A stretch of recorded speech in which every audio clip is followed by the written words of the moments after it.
ഞാൻ നിലമ്പൂര് പൂക്കോട്ടുംപാടം വഴി പോകുന്ന നേരം കുറച്ച് കുട്ടികൾ എന്നെ കൈ കാണിച്ച് നിർത്തിയിട്ടു. അപ്പോൾ കുട്ടികളുടെ പരിപാടി എന്താണെന്ന് വെച്ചാൽ മിഠായി കച്ചവടമാണ്.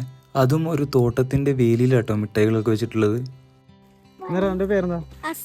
അസിലോ? നിന്റെയോ? ഇതോ നിങ്ങളെല്ലാരും കൂടി എടുത്തണ്. അപ്പൊ എങ്ങനെ ഇതിന്റെ ലാഭം എങ്ങനെ എല്ലാവർക്കും കൊടുക്കുക? കൊടുക്കുവോ? നിർത്തുന്നില്ലേ വണ്ടികള്? 55 കിട്ടിയോ?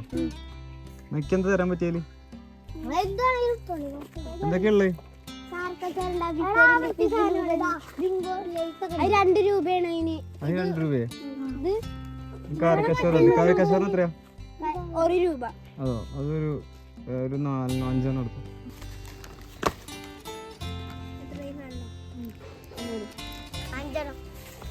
അവരെ കയ്യിൽ നിന്ന് ഞാനും ഒരു 5 കാരക്കച്ചോറൊക്കെ മേടിച്ചിട്ട് അങ്ങനെ തിരിച്ചു പോകുന്നു കേട്ടോ.